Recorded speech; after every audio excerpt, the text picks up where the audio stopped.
Šta nećeš, Toni? Hoću da proslavim svoj rođendan. Ali neću i tačka. Što si smešna? Pa nema tog hoću, neću. Rođendan ćeš svakako imati. Neću stalno da budem u kući. Neću da mi škola bude ispred televizora. Neću da 100 puta na dan perem ruke. Neću više nikog da slušam. I neću sama da slavim rođendan. Daj, smiri se, pa šta ti je? To je sve samo privremeno, dok ne prođe vanredno stanje. Znaš šta? Ja samo moj rođendan priznajem kao izvanredno stanje. Da. I to rođendan sa drugarima. To je tako lako. Baš nije lako. Da znaš da je baš lako. Pa nemoj da misliš da si mnogo pametna kad ništa nećeš. Moramo svi da poštujemo vanredno stanje. Jasno? Lepo ti kažem. Ja poštujem moj rođendan, to je za mene izvanredno stanje.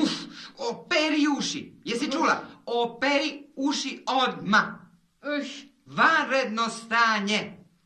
To je ona posebna situacija u kojoj ništa nije kao obično. Jer sve je nekako drugačije. Pa i ja to kažem. Znaš, kada se slavi moj rođendan, ništa nije kao obično. Pa Toni, ja ne pričam o tvom rođendanu. Ovo je posebno stanje kad svi moramo biti oprezni zato što vreba opasnost. Jasno? Opasnost vreba? Jeste, opasnost.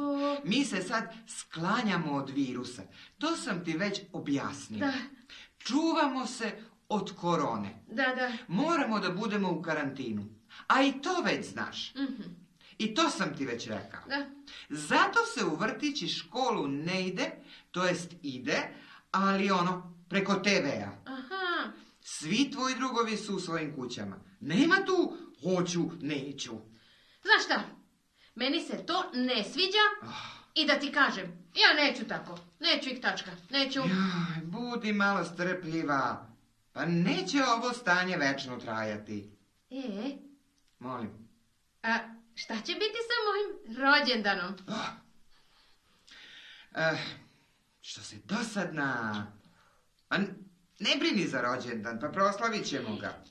Naravno. Evo, tu smo ti ja, pa mama, tata. I šta ćeš lepše?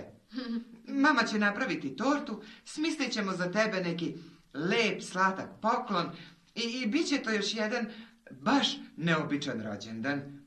Pravi, pravcati, porodični rođendan. Da. Znaš? Da. Nego, znaš šta? Šta?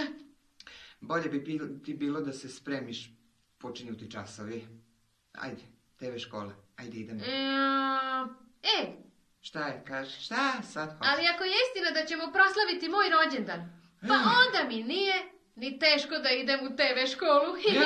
Napokon. No, ajde, idemo. Čekaj, da ti kažem. Ajde. Kada bolje razmislim, pa ovo i nije tako loše. Pa naravno da nije loše. Ajde, idemo, ajde, buci šapu. Ajde, evo idem. Jao, Boni, vidi torta. Jo, vidi. Ima i slovo T kao torta. Jao, Toni, to slovo T je T kao Tonikina torta. Moja torta? Tvoja torta. Jao, pa divno. A zašto? Pa zato što ti je rođendan. Srećan rođendan. Jao, hvala. Dođi da te cmoknem. Hvala. Čekaj. Kaži. To onaj rođendan što ste mi obećali, onaj porodični rođendan. To je taj pravi, pravcati porodični rođendan sa Tonikinom tortom. Hvala, divno, baš se radujem.